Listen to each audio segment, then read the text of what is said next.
बिस्मिल्लाहिर्रहमानिर्रहीम। तो आज लेक्चर 3 है और कम्प्लेक्स नंबर्स के बारे में है। इसका पार्ट बी है। पार्ट ए में हमने कम्प्लेक्स नंबर देखे थे क्या होते हैं। हमने इमेजिनरी नंबर्स देखे थे। कम्प्लेक्स नंबर्स को सी से रिप्रेजेंट किया जाए, ये उसके सेट को रिप्रेजेंट करते हैं सी से। जैसे आर रियल नंबर्स के लिए है और ये सी से हम कॉम्प्लेक्स नंबर्स रिप्रेजेंट करते थे। जेड इस्तेमाल करते हैं कोई भी कॉम्प्लेक्स नंबर रिप्रेजेंट करने के लिए। एयोटा आई, जैसे कोई भी ए बी सी और एक्स वाई जी नंबर इस्तेमाल किया जाता है रियल नंबर्स को रिप्रेजेंट करने के लिए। तो जेड इस्तेमाल किया जाता है कम्प्लेक्स नंबर्स को रिप्रेजेंट करने के लिए, जिसमें हमने देखा था कि एक्स और वाई ये रियल नंबर्स थे और अयोटा जो था ये अयोटा ये इमेजिनरी नंबर था। किसी भी रियल नंबर को अयोटा से मल्टीप्लाई किया जाए तो वो इमेजिनरी नंबर बन जाता है। तो इसका मतलब है कि एक्स और वाई खुद तो रियल नंबर हैं, लेकिन ये रियल नंबर हुआ और ये इमेजिनरी नंबर हुआ। इमेजिनरी नंबर और ये रियल, इसे रियल पार्ट कह लें आप कॉम्प्लेक्स नंबर का और इसे इमेजिनरी पार्ट कह लें। हमने ये भी देखा था कि अयोटा 1 एंगल 90 है और ये -1 के इक्वल होता है, स्क्वायर रूट -1 के इक्वल होता है। और ये नेगेटिव नंबर्स के स्क्वायर रूट को फाइंड आउट करने के लिए काफ़ी हेल्पफुल है। बड़ी तफसील से देखा था, आप इसका पिछला पार्ट देख सकते हैं। अब आगे चलते हैं। सबसे पहले स्टार्ट करते हैं नाम से कि कम्प्लेक्स नंबर्स का नाम क्या होना चाहिए। क्या ये ठीक नाम है या ये नाम नहीं होना चाहिए। अच्छा, कम्प्लेक्स नंबर्स का मेरी जहाँ तक ज़ाती राय है, इन्हें 2 डायमेंशनल नंबर्स कहना चाहिए। डायमेंशनल नंबर्स, रियल नंबर सिर्फ इसी लाइन पर एग्जिस्ट करते हैं। ये रियल लाइन है, ये 1 है 2 है, इस डायरेक्शन में बढ़ेंगे और इस डायरेक्शन में कम होंगे, नेगेटिव की तरफ बढ़ेंगे। और ये कंप्लीट है, यानी कि 0 और 1 और कोई भी पॉइंट इस लाइन पर ऐसा नहीं है जहाँ पे कोई रियल नंबर एग्जिस्ट ना करता हो। इस लाइन पे कोई भी ऐसा, इसी तरह 2 डायमेंशनल नंबर्स इनको इसलिए कहते हैं कि इनको रिप्रेजेंट करने के लिए एक कॉम्प्लेक्स प्लेन की ज़रूरत है, ना कि एक लाइन की। तो ये रियल नंबर लाइन है और इसे कह लें जी आई इमेजरी लाइन। अयोटा, ये 1 अयोटा है, ये 1 है, ये 0 है और ये -1 है, ये माइनस अयोटा है। तो कोई भी कम्प्लेक्स नंबर इस कम्प्लेक्स प्लेन के ज़रिए रिप्रेजेंट किया जा सकता है। तो ये मेरी ज़ाती राय है कि इन्हें 2 डायमेंशनल नंबर्स कहना चाहिए। और भी नाम लोगों ने सजेस्ट किए हैं, ठीक है वो भी हो सकते हैं, लेकिन कम से कम कम्प्लेक्स नंबर बस नाम रख दिया गया इनका, जैसे भी रखा गया, इससे बेहतर नाम हो सकता था। लेकिन अब यही चलेगा, कम्प्लेक्स नंबर यही चलेगा। लेकिन आपको बताने का मकसद ये था कि ये कोई बहुत बड़ी रॉकेट साइंस नहीं है। कम्प्लेक्स नंबर ये जस्ट 2 डायमेंशनल नंबर हैं। अयोटा से आपने कंफ्यूज नहीं होना। अयोटा की डेफिनेशन मैं आपको ऊपर बता चुका हूँ ये पिछले लेक्चर में, कि iota is equal to square root -1 1 angle 90। Iota is a number whose magnitude is 1 and whose angle is 90। बस ये याद आपने रखना कि ये रियल नंबर्स से परपेंडिकुलर होता है। इमेजिनरी नंबर्स इसी बुनियाद पे, इमेजिनरी नंबर्स का नाम भी ये नहीं होना चाहिए, इसका नाम होना चाहिए परपेंडिकुलर नंबर्स। परपेंडिकुलर नंबर्स, क्योंकि ये रियल लाइन से परपेंडिकुलर होते हैं। जब आप इमेजिनरी कहते हैं, इमेजिनरी का लफ्जी मतलब होता है तखयलाती, ख्यालाती, यानी कि ये रियल नहीं है, ये एग्जिस्ट नहीं करते, ये बस सोच में एग्जिस्ट करते हैं। लेकिन ऐसा नहीं है, ये रियल नंबर्स हैं, मींस के ये वाकई ही एग्जिस्ट करते हैं। सिर्फ इनकी डायरेक्शन 90 डिग्री की होती है। मसलन हम इस तरह रिप्रेजेंट करते हैं डायरेक्शन वगैरह को, east, north, west and south. तो फर्ज करें कि कोई ईस्ट है, ईस्ट जा रहा है तो वेस्ट, एक शख्स ईस्ट की तरफ 5 किलोमीटर ट्रेवल करता है, दूसरा शख्स वेस्ट की तरफ चलें 6 कह लें 6 किलोमीटर ट्रेवल करता है। तो कहा जा सकता है कि ए पर्सन ने इस तरफ और बी ने इस तरफ किया है। ए पर्सन ने 5 एंगल 0 किलोमीटर ट्रेवल किया और बी ने 6 एंगल 90 डिग्री ट्रेवल किया। किलोमीटर के यूनिट्स इधर आ जाएंगे। यहाँ दूसरी में ये कहा जा सकता है ए ने 0 किया है और बी ने किलोमीटर, चले यूनिट्स नहीं लिखे, बस 6 आयोटा ट्रेवल किया। बिल्कुल ऐसे कह सकते हैं। और अगर इस केस में तो ये ईस्ट भी कहा जा सकता है और ये वेस्ट भी इसे कहा जा सकता है कि इसने वेस्ट की तरफ ट्रेवल किया है। लेकिन एक आर्बिट्रेरी डायरेक्शन, आपको नहीं पता कि नॉर्थ साउथ ईस्ट वेस्ट किधर है। या चले फर्ज करें वो शख्स इधर ट्रेवल करता है 45 डिग्री के एंगल पे, या डायरेक्शन अगर हमें नहीं पता, हमें नॉर्थ वेस्ट ईस्ट वगैरह नहीं पता, एक शख्स इधर ट्रेवल करता है, ये ईस्ट है लेकिन हमें नहीं पता कि ईस्ट इस तरफ है, और इससे 90 डिग्री के एंगल पे एक दूसरा शख्स, ये 90 डिग्री है,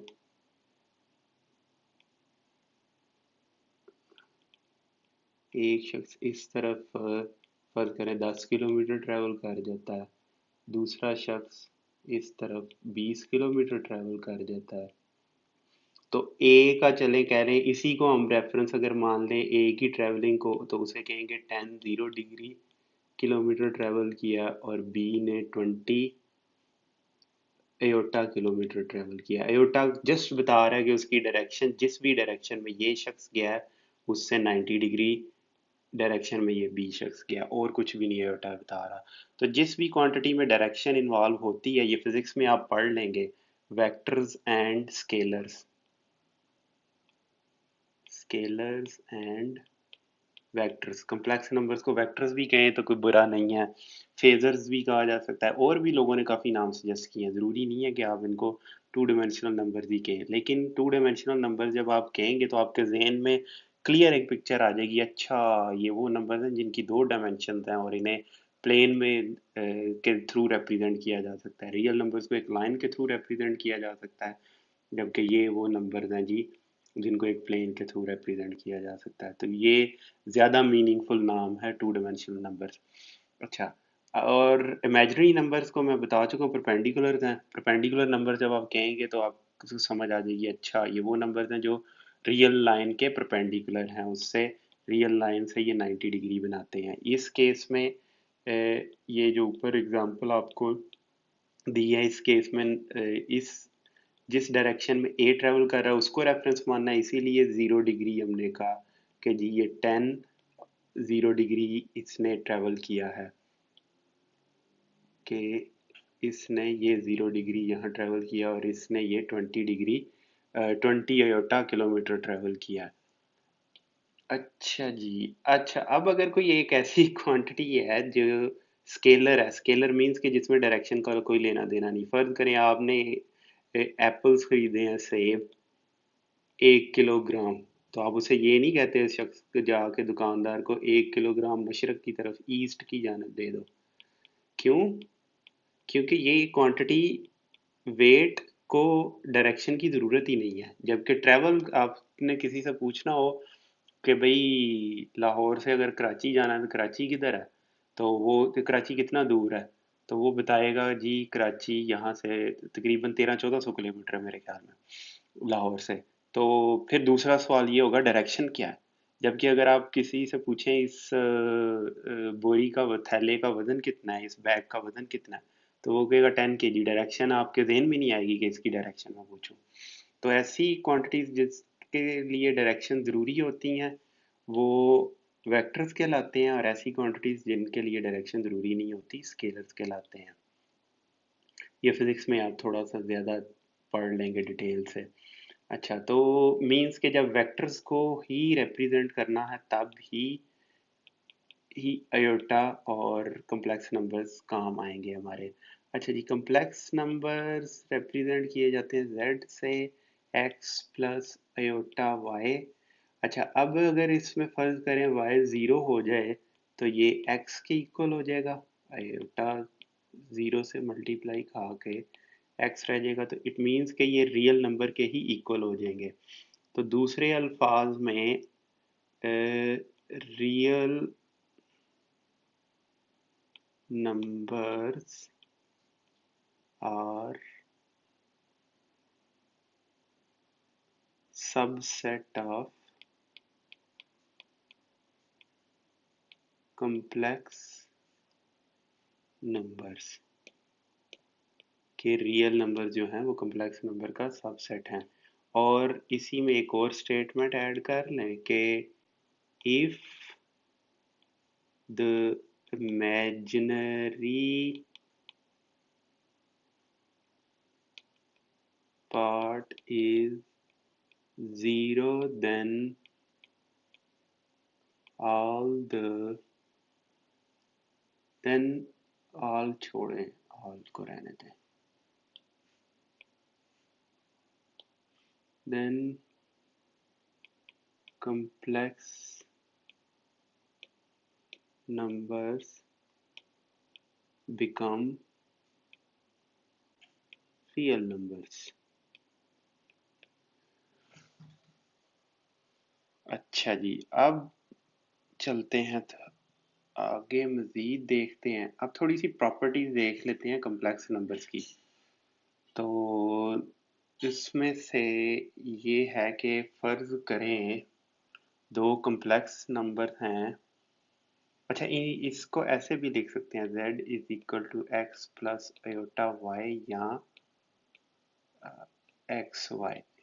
ठीक है जी, या इनको ए बी से भी रिप्रेजेंट किया जा सकता है। इस केस में ये हो जाएगा ए प्लस अयोटा बी। चलें जी, तो प्रॉपर्टीज इनकी ये हैं कि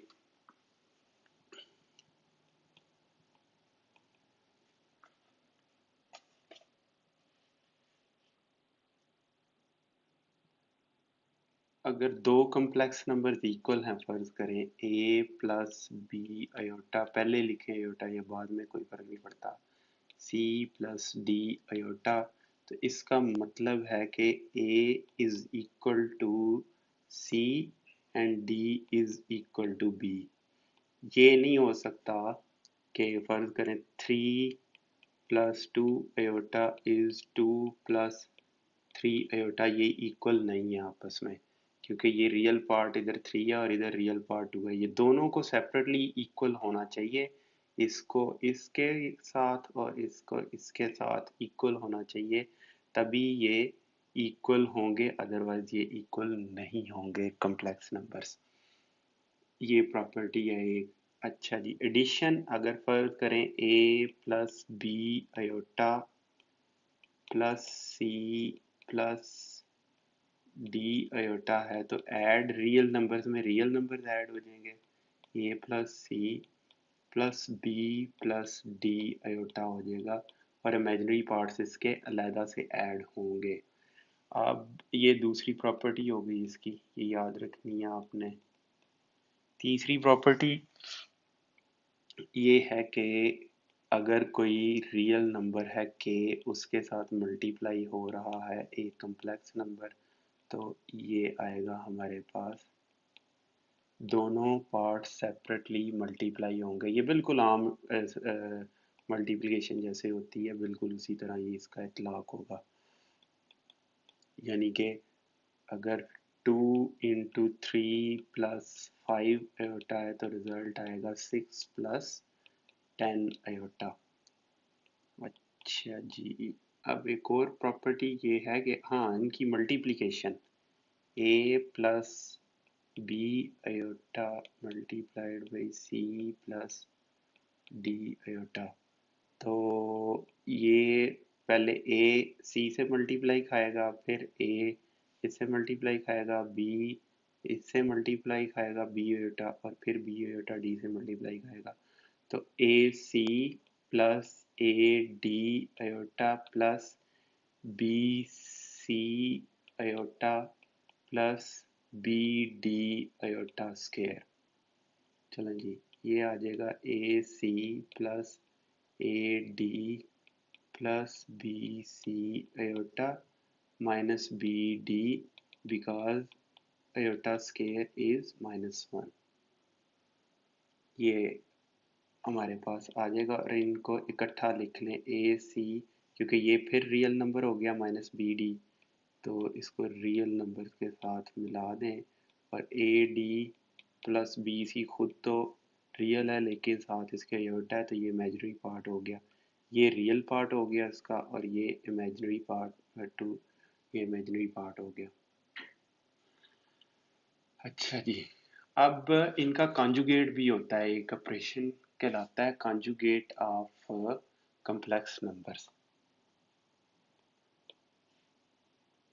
इनकी एप्लीकेशंस पे ना मैं आपको अलहदा से कोई वीडियो बना दूंगा, शायद में भी लेक्चर ऐड कर दूं या कुछ और शॉर्ट वीडियो बना दूं। थोड़ी एप्लीकेशंस तो पीछे दो तीन तो मैं दो तो बता दी थी कि इलेक्ट्रिकल इंजीनियरिंग में बहुत ज़्यादा इस्तेमाल होते हैं कम्प्लेक्स नंबर, और ये भी मैंने आपको बताया था कि ये जो सर्किट है इसको जब आप इक्वेशन लिखेंगे मैथमेटिकली इसकी, तो ये इस तरह की कोई इक्वेशन बनेगी, x square plus a x square plus b x plus c is equal to v v t. V ये ज़रा थोड़ा सा एक्सप्लेनेशन चाहिए, वी टी नहीं होगा ये, थोड़ा ये चले वी टी अभी लिख लें समझने के लिए, ठीक है। तो और एक और एग्जांपल दी थी कि ये सस्पेंशन सिस्टम था किसी भी कार या व्हीकल का, इस तरह इससे मिलता जुलता होता है। तो इसको भी आप करेंगे कन्वर्ट तो इसी में कन्वर्ट होगा। इसमें फिर आप ये देखें मैथमेटिक्स का कमाल के दो, एक ये और एक ये, दो एक इलेक्ट्रिकल सिस्टम है और ये नीचे मैकेनिकल सिस्टम है। दोनों को जब हमने मैथमेटिक्स की ज़ुबान में कन्वर्ट किया, उसके बिहेवियर को देखा, तो बिल्कुल दोनों ये मैथमेटिकली दोनों सिस्टम बिल्कुल सेम है। देखने में कितने मुख्तलिफ हैं और फिज़िकली हैं भी मुख्तलिफ, लेकिन मैथमेटिकली दोनों तकरीबन एक दूसरे के मुतरादिफ हैं। तो ये मैथमेटिक्स की पावर है कि आपने एक सर्किट सीखा, एक चीज़ सीखी, और एक बिल्कुल ही डिफरेंट नज़र आने वाला सिस्टम वो भी इसी तरह का लग रहा है। इसमें x मैं लिख रहा हूँ, x नहीं होता असल में, इसमें s होता है। s कहाँ से आता है ये फिर आपको बताऊंगा, और s कम्प्लेक्स नंबर होता है। यहाँ तो हम पढ़ रहे हैं ना, z होता है कम्प्लेक्स नंबर, s भी कम्प्लेक्स नंबर है, वो खास किस्म का कम्प्लेक्स नंबर है, इसलिए z की बजाय s लिखा हमने। ये शायद एंड पे मैं आपको बताऊं कि ये s कहाँ से आता है, तो बस इसको समझ लें, ये equation s square plus b s plus c is v t. ये वी टी नहीं होता, वी एस होता है। वो एस कहाँ से आ जाता है उसको वो अभी बहस छोड़े, ये एस भी कम्प्लेक्स नंबर है, इसलिए मैं ऊपर बताना नहीं चाह रहा था आपको यहाँ कि ये वी एस है। एस कम्प्लेक्स नंबर है, इसका भी रियल पार्ट ये लिखते हैं, और जे मैंने आपको बताया था कि अयोटा को जे लिखते हैं इलेक्ट्रिकल इंजीनियरिंग में, और ये ओमेगा फिजिक्स में आप पढ़ेंगे, ये ओमेगा वो है 2 पाई एफ है, और ये इसका रियल पार्ट है और ये इसका इमेजिनरी पार्ट है। तो ये इनकी एप्लीकेशंस अभी मज़ीद आपको मैं बताऊंगा, इनकी एप्लीकेशन कम्प्लेक्स नंबर्स की। कहने का मकसद है कि बहुत ज़्यादा इस्तेमाल होते हैं प्रैक्टिकली। ये आप ये ना समझें कि बस कोर्स पास करने के लिए आप ये पढ़ रहे हैं और आपको ऐसी चीज़ पढ़ाई जा रही है जिसका फ़ायदा कोई नहीं, फ़ायदा बेशुमार है इसका। अच्छा जी, अगर एक number z a plus B iota है तो इसका कॉन्जुगेट होगा a माइनस बी अयोटा, और इसे इस तरह z के ऊपर बार लिख के रिप्रेजेंट किया जा सकता है, ऐसे z उसके ऊपर एक बार डाल दें, इसका मतलब है कि ये इसका कॉन्जुगेट आप फाइंड आउट कर रहे हैं। अच्छा जी, नेक्स्ट ये है कि डिफरेंसेस भी इसी तरह और इन इसकी डिवीजन भी फाइंड आउट की जा सकती है बिल्कुल इसी तरह के। एक कम्प्लेक्स नंबर है, फर्ज करें z, वो 1/a+b इसके इक्वल भी हो सकता है। तो ये कैसे फाइंड आउट करना है, इसको फाइंड आउट करने का तरीका ये है, 1 से डिवाइड कर रहे हैं ना आप, 1/b, इसको अगर आप कॉन्जुगेट से अप्लाई कर दें, क्योंकि हमने इसको इस फॉर्म में लेकर आना है, x प्लस इस फॉर्म में लेकर आना है। ये नंबर इस फॉर्म में नहीं है, ये डिवीजन की फॉर्म में है, ये कन्वीनियंट फॉर्म नहीं है हमारे लिए। तो इसको इस फॉर्म में लाने के लिए a minus b iota, a minus b iota, ये क्योंकि कॉन्जुगेट है इसको आप मल्टीप्लाई करके देख लें, ए स्क्वेयर प्लस बी स्क्वेयर हो जाएगा, तो ऊपर a माइनस बी अयोटा आ जाएगा। अब इसको अलग अलग किया जा सकता है, a over a square plus b minus b over a square plus b square iota. तो ये इसका रियल पार्ट आया और ये इसका इमेजिनरी पार्ट आया, जबकि यहाँ करना मुमकिन नहीं था। ये ऊपर वाले केस में आपसे पूछा जाए इसका इमेजिनरी और रियल पार्ट क्या है, तो आप ये नहीं कह सकते 1/a है जी, 1/a है इसका और 1/b इसका। No no no no no, ये डिवीजन के भी मुखालिफ है ये काम। और वैसे ये, और ये भी नहीं कह सकते कि ए है इसका रियल पार्ट और बी है इसका इमेजिनरी पार्ट, नहीं। आपने ये डिवीजन फाइंड आउट करनी है, ऊपर नीचे मल्टीप्लाई करना है, इस तरह ऊपर नीचे मल्टीप्लाई करना है और आपके पास नीचे डिनोमिनेटर में ये मिलेगा, आपको न्यूमरेटर में ये मिलेगा, फिर ये हो जाएगा रियल पार्ट और ये है इमेजिनरी पार्ट, रियल इमेजिनरी। जी, तो कम्प्लेक्स नंबर की प्रॉपर्टीज भी उसी तरह ही हैं जिस तरह रियल नंबर की प्रॉपर्टीज थी, थोड़ा बहुत बस फर्क है, लेकिन मोर और लेस वही प्रॉपर्टीज हैं कम्प्लेक्स नंबर्स में जो हमने रियल नंबर्स की प्रॉपर्टीज पढ़ी थी। मसलन डिटेटिव आइडेंटिटी पढ़ी थी हमने, इस केस में कम्प्लेक्स नंबर्स में 0 एंड 0 ये एडिटिव आइडेंटिटी हो जाएगी, जिसे 0 प्लस आयोटा 0 भी लिखा जा सकता है, लेकिन ये नोटेशन ज़्यादा बेहतर है। अब इसको किसी भी कम्प्लेक्स नंबर में ऐड करेंगे, 0 से इसे रिप्रेजेंट कर लें अगर, तो ये वही कम्प्लेक्स नंबर होगा। यहाँ x Y plus 0 and 0, then we will get x and y। तो ये एडिटिव आइडेंटिटी हो जाएगी।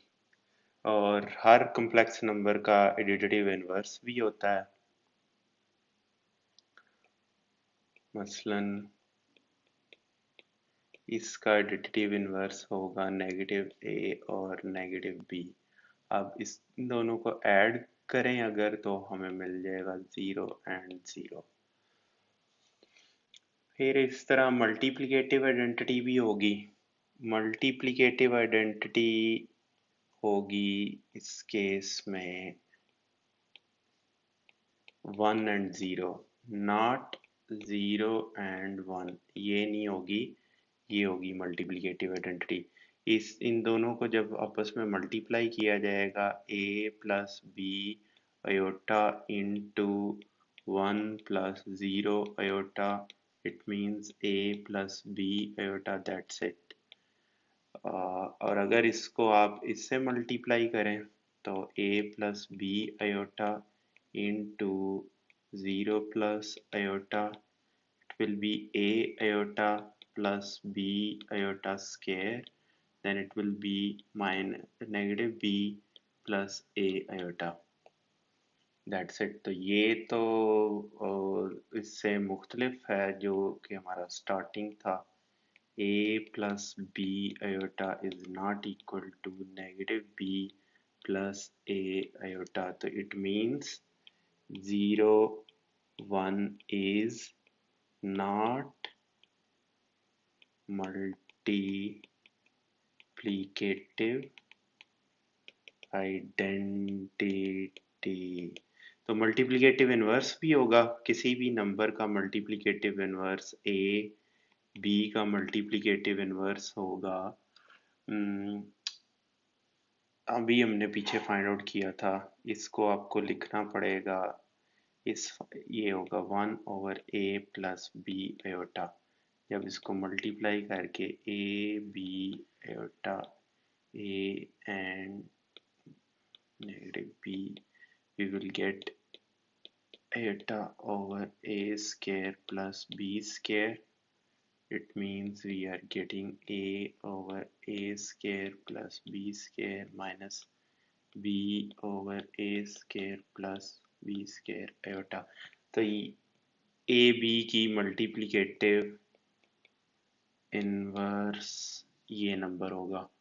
ए और बी की मसलन 2 एंड 3 का मल्टीप्लिकेटिव इनवर्स आप ए की जगह 2 और बी की जगह 3 पुट करके ये ले सकते हैं मल्टीप्लिकेटिव इनवर्स।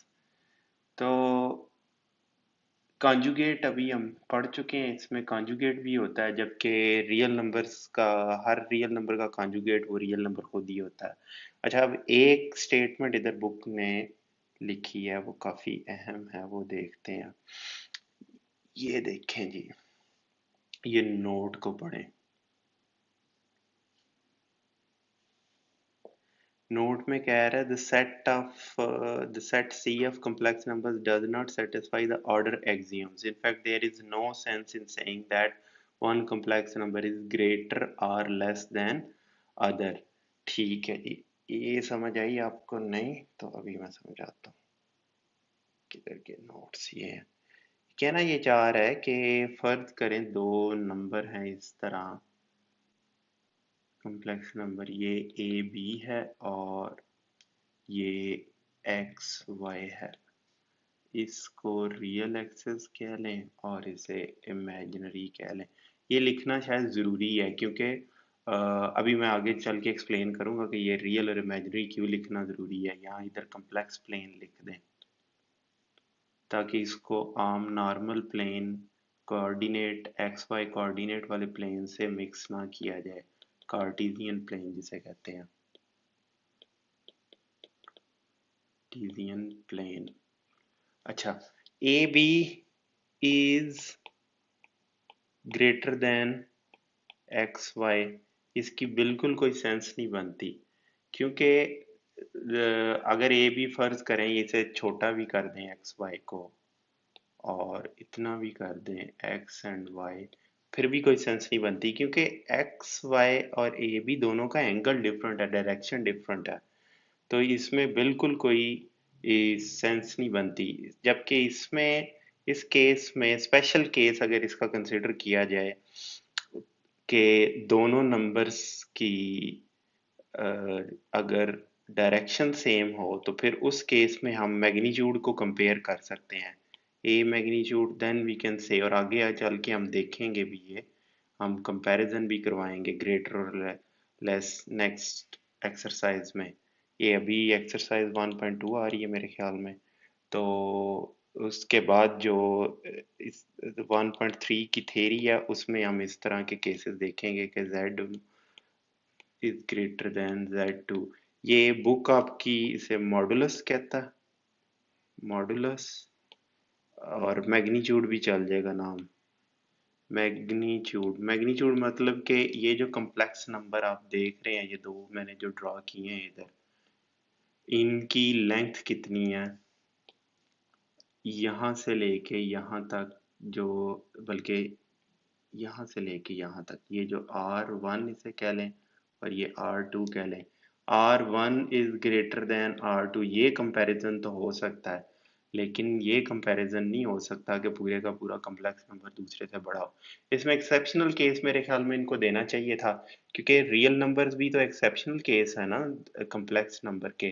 देखो हर complex number A and B, if b is 0 then a and b, ये रियल नंबर ही है ना, ये अगर इमेजिनरी पार्ट 0 हो जाए तो ये तमाम ये रियल नंबर बन जाते हैं कॉम्प्लेक्स नंबर।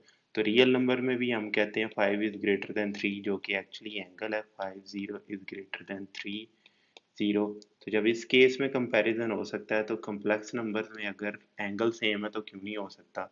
दूसरे अल्फाज में when 5 angle 45 can be said is greater then 4 angle 45, यानी कि इस 45 के एंगल पे यहाँ तक 4 हो एक पॉइंट और ये 5 एंगल 45 हो और ये 4 एंगल 45 हो, तो इनका कंपैरिजन हो जाना चाहिए आपस में। लेकिन चले खैर, बुक अगर कह रही है तो मान लेते हैं कि कम्प्लेक्स नंबर्स में ऑर्डर एक्सियम्स नहीं होते। अच्छा जी, तो ये प्रॉपर्टीज आप इसमें बुक में तो सरसरी सी दी हैं, देख लेते हैं बुक में। सरसरी सी ये प्रॉपर्टीज यहाँ आप देखें स्टार्ट होती हैं, इनको लेट्स डू देम। तो यहाँ से आप स्टार्ट करें तो आर्टिकल 1.3 का ये रेफरेंस भी दे रहा है।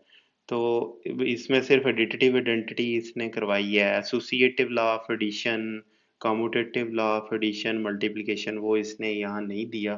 तो लेकिन वो सारे होल्ड करते हैं, सिर्फ और सिर्फ इस प्रॉपर्टी में, ये जो राइट पेज पे आप देख रहे हैं इसमें इशू है। तो वो भी मेरे ख्याल में स्पेशल केस में होल्ड करता है, उसमें भी कोई इतना खास इशू नहीं है। चलें, लेकिन आपने ई कैट के लिए ठहरे जी, ई कैट और एग्जाम्स के पॉइंट ऑफ व्यू से बुक को ही फॉलो करना है। चाहे ये मेरे ख्याल में ये स्ट्रिक्टली स्पीकिंग ये नोट करेक्ट नहीं है, इसमें एक्सेप्शनल केस एक है, लेकिन फिर भी आपने आगे भी बुक में अगर कोई भी केस ऐसा आता है तो आपने बुक को ही फॉलो करना है एग्जाम पर्पसेस के लिए। Reality might be little bit different, वो गलत नहीं होती, बुक भी किसी ना किसी वजह से ही उसने लिखा है। तो लेकिन याद रखिएगा एग्जाम पॉइंट ऑफ व्यू से आपने जो बुक में लिखा है वही लिखना है, अनटिल और अनलेस बुक में कोई टाइपो वगैरह हो, कोई गलती हो। अच्छा जी, अब ये प्रॉपर्टीज देख ली आप, इनको खुद वेरीफाई करके देख सकते हैं। कुछ तो ये नेक्स्ट एक्सरसाइज में एज एन एग्जांपल्स ये वेरीफाई भी करवाएगा और खुद आप वेरीफाई भी करके देख सकते हैं।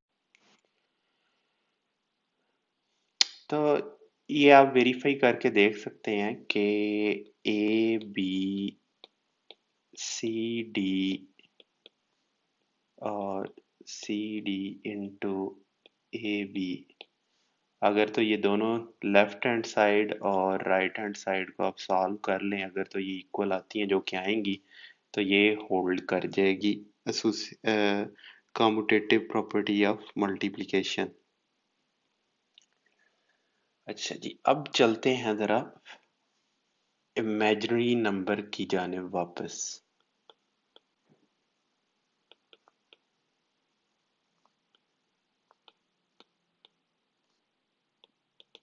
इमेजिनरी नंबर्स में सिर्फ बल्कि इमेजिनरी नंबर में अयोटा ही है ना, बाकी सारे तो इसी से बनते हैं, 5 iota 6 iota a and b. जब तक अयोटा नहीं आता ये इमेजिनरी नंबर नहीं आते। तो इसकी जरा प्रॉपर्टी देखते हैं अयोटा की।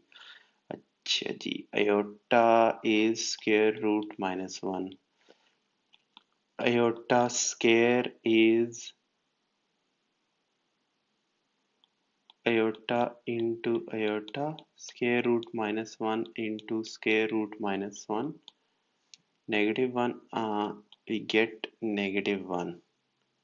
अब स्क्वायर रूट क्यूब क्या होगा, iota cube, iota square into iota, iota square is -1 into iota and we get negative iota। iota 4, और बस फॉर द इंफॉर्मेशन बता रहा हूँ कि इलेक्ट्रिकल इंजीनियरिंग में ये जे भी कहलाता है। अच्छा जी, iota square into iota square is -1 into -1 is 1। तो इसका मतलब ये हुआ कि अब अयोटा 5 ये सारी रिपीट करेंगी अब प्रॉपर्टीज। अब मतलब इसको iota 4 into iota we will get iota. ये अब रिपीट होना शुरू हो गए हैं। आयोटा से स्टार्ट किया था, we got iota, iota 6 is iota 4 into iota square. चले ये जरा ठीक से लिख लेते हैं। 1 we get 1 into iota square negative 1 we will get, ये नेगेटिव 1 के इक्वल है, और ये किसके इक्वल आया, आयोटा स्क्वायर के इक्वल आ गया।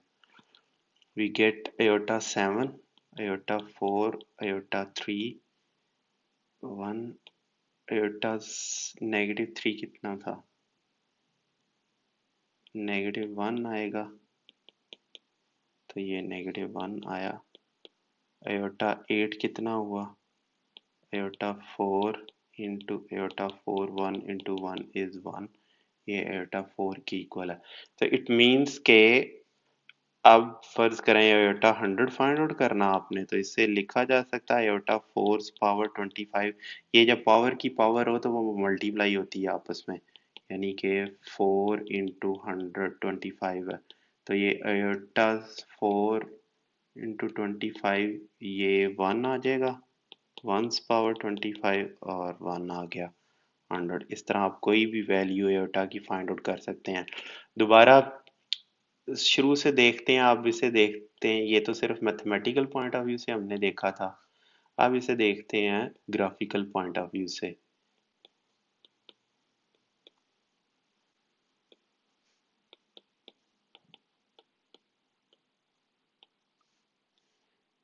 चलें जी, इसे ज़रा प्लॉट कर लेते हैं। ये क्या हुआ, इधर चलें ऐसे कर लें,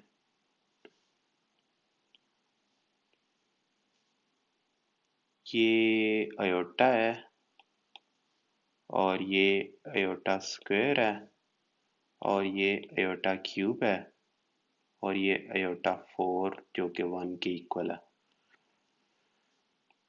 चलें इसको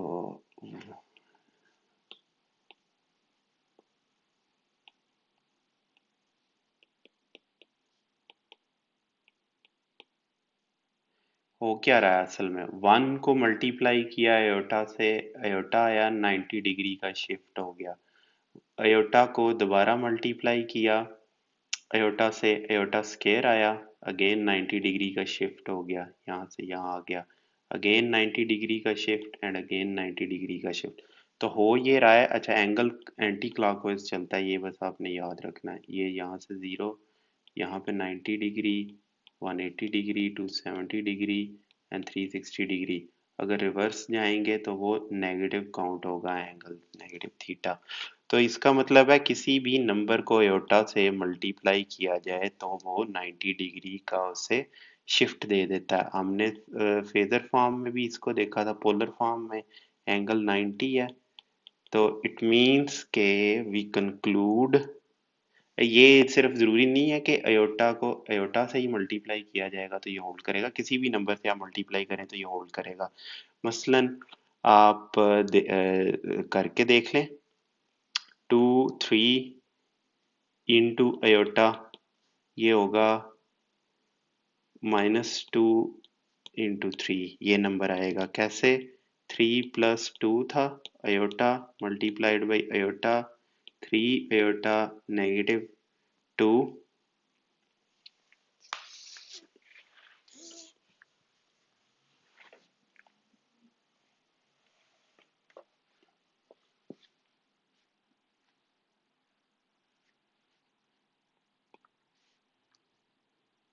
ये -2 3 अयोटा है।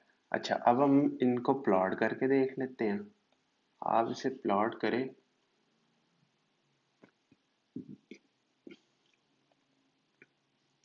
ये 3 है,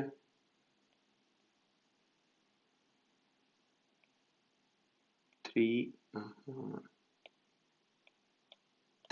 एंड 2, यानी कि ये 0.3 है और ये 0.2 है। तो जब ऐसे करेंगे, ये क्या पॉइंट है, ये -2 है और ये 3 है। ये जो एंगल है ये 90 डिग्री है। आप इसे कैलकुलेटर से फाइंड आउट भी कर सकते हैं। एंगल मैंने बताया था ना कि इनको पोलर फॉर्म में कन्वर्ट कर लें आप इन दोनों को। इन दोनों का एंगल क्या होगा? इसका एंगल होगा टेंजेंट इनवर्स 2/3 और इसका एंगल आप फाइंड आउट कर लें टेंजेंट इनवर्स 3/-2। आप दोनों एंगल फाइंड आउट करके देख लें, इन दोनों में 90 डिग्री का डिफरेंस होगा। इसे 1 कह लें, इसे 2 कह लें। θ1 माइनस θ2 विल बी 90 डिग्री। तो दूसरे अल्फाज में हमने ये कंक्लूड किया, when ever a complex number is multiplied by iota, it gets 90 degree phase shift।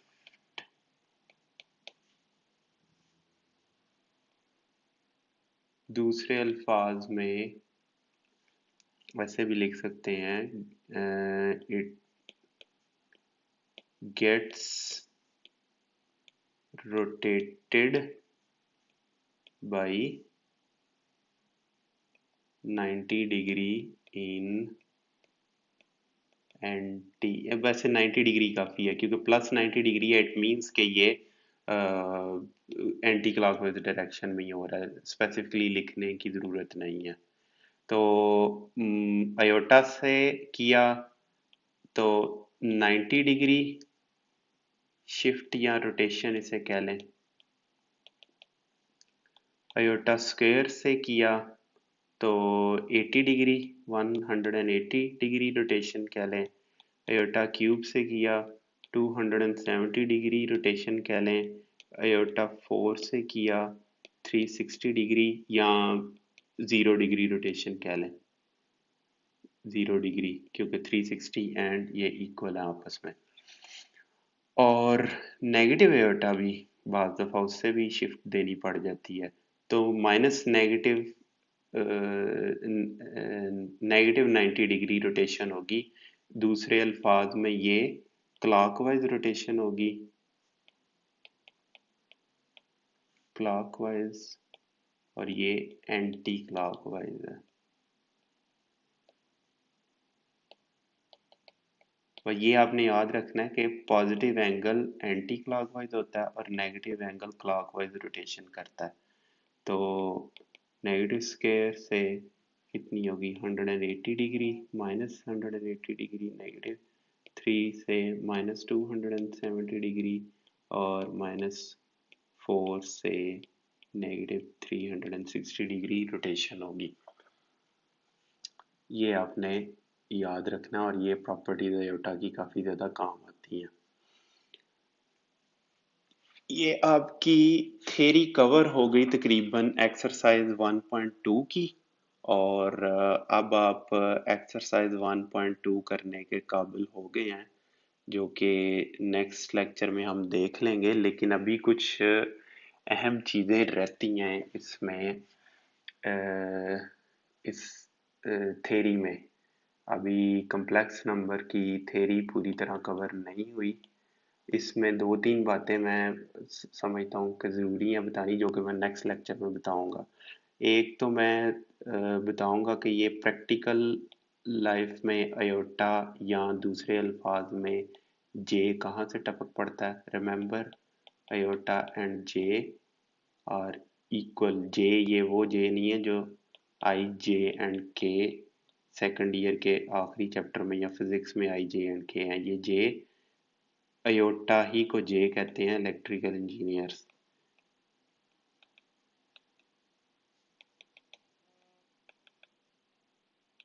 अच्छा, ये मैं बताऊंगा कि ये कहाँ से टपक पड़ते हैं। ये जब भी आप कैपेसिटर और इंडक्टर वगैरह के सर्किट को सॉल्व करने की कोशिश करते हैं मैथमेटिकली, तो ये टपक पड़ता है, एओर्टा आता ही आता है बीच में, इसलिए। और आपको पता है कि ट्रांसफार्मर क्या होता है? ट्रांसफार्मर इस तरह की है ना, अ,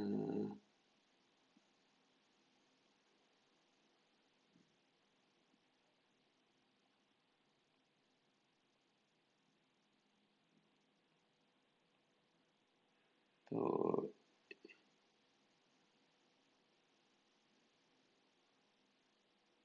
ये ये इंडक्टर ही है, और इस साइड पर भी,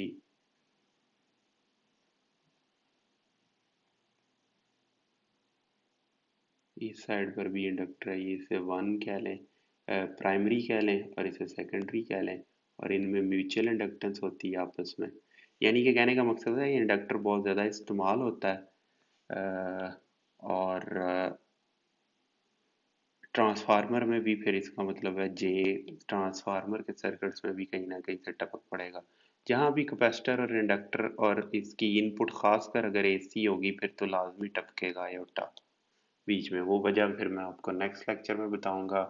उसके बाद फिर आम plotting, R into R Cartesian plane में प्लॉटिंग और कम्प्लेक्स प्लेन में प्लॉटिंग में डिफरेंस बताऊंगा आपको। ये वो भी लेक्चर बहुत इंपॉर्टेंट है। लेकिन नेक्स्ट लेक्चर में हम सॉल्व करेंगे एक्सरसाइज 1.2, फिर उसके बाद थेरी 1.3 की जब थेरी बताने लगूंगा तो ये चीज़ें आपको एक्सप्लेन करूंगा।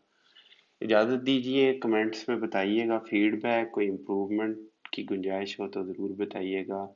अपना ख्याल रखिए। अल्लाह हाफ़िज़।